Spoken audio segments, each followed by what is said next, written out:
Welcome to another episode of How to Play Bad Hands. We have this very skilled score division where I am only second place with 20 over thousands. It's impossible to catch first. The last place with only 2000 points is the dealer. In this last place avoidance game, it is very crucial that we have to kill off the last place as soon as possible. So we are in a situation where we can't totally be passive and defensive that dealer might able to win a big one to make a comeback. Neither can we afford to deal in anything. At the first glance, this looks like a very simple hand. Just try to aim for this Sanshoku, right? The only difference is that this hand should not really move towards pinfu. If you manage to make the pinfu hand, that's fine. But now that we have one Rangkan, two Kanchans, and one Penchan, I don't think it's going to be easy to make it to a hand where you can Dama without Sanshoku. At the same time, we cannot aim for a 1k hand. In this score distribution, it is better to try to aim for 2k hand, because if you can hit dealer 2k hand, you'll bring him to 0. There's a saying in Chinese where I literally translate it to cut the grass, cut the roots. Meaning to say, if you want to crush someone, make sure that you crush it totally. So the best case scenario of this hand is to win 2k from dealer. Let's look at our first draw.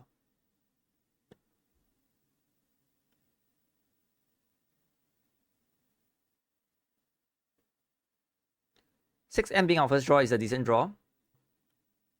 This is probably going to be unbelievable, right? It is going to be against whatever you learn from block theories, like not to drop 5 blocks. When we are already locked on into Sanshoku, we need to think of the fastest way to create our Sanshoku, and that includes melding this hand. Among these 3 sets of Sanshoku, which set do you think is the hardest to complete? The Pen 3S, right? So by discarding 5S first, there are 2 things I was doing. First is, I hope to make 3S easier to be discarded by Kamicha. I also keep Tong and Haku as safe tiles.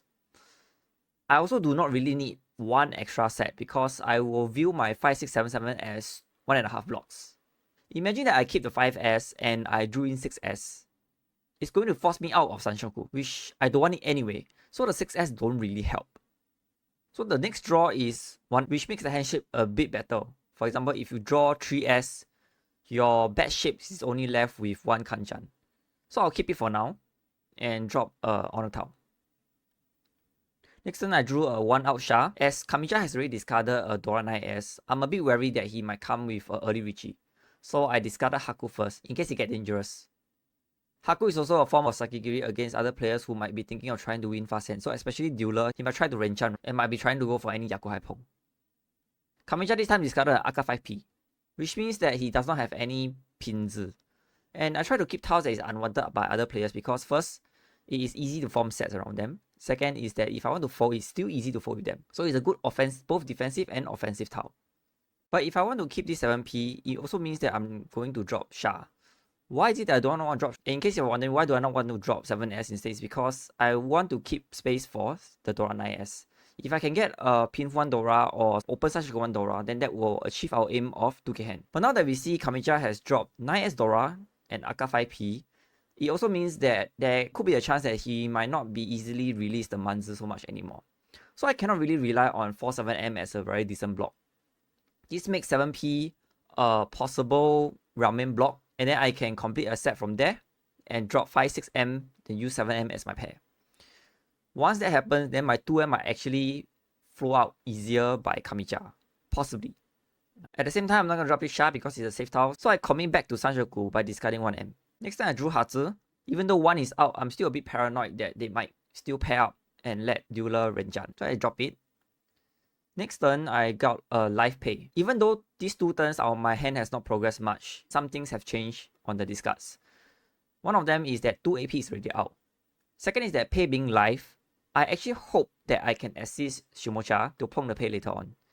So I'm actually not in a hurry to discard this pay as compared to the 1 out Hatsu or any other Yakuhai. Since the 2 AP is out, my 7P value got quite low. So I decided to slim down here and go for more defensive play. Especially we are reaching second row, it is getting more and more dangerous with our hand not progressing. The next turn 9P is backfire, we will proceed. The next turn I'm about drawing 1S, which is not bad. But the main thing is that dealer has dropped a Dora. So I really want to further slim down my hand and discard a 7. At this point in time, the draws was bad, the hand was still bad. I can only commit to a Sanshoku. and I forsake the idea of a 2k hand in exchange for defense. I got another save tile Haku in next turn, and I dropped the life pay now. Next turn was a good draw. I managed drawing a 3S and discarded 1S since I don't really need 4S at all. And then in this turn, I actually managed to cheese 7M from Kamicha. After that, progressed the hand as per normal. 4S is useless. Got in the 2P and Tenpai. And then Dealer Riichi. So it was quite short-lived. Only managed to Tenpai 1 turn. So since Dealer is Riichi, then it is a clear-cut fold. No matter what toss I've drawn, it will always be 100% fold. Unless I've drawn in a Tenputsu.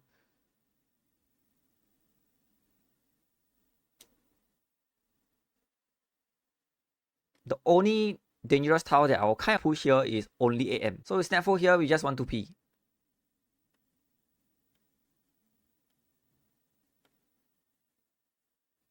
And we ended the game with Oya being Tenpai only. Like, subscribe, and I'll see you in my next video.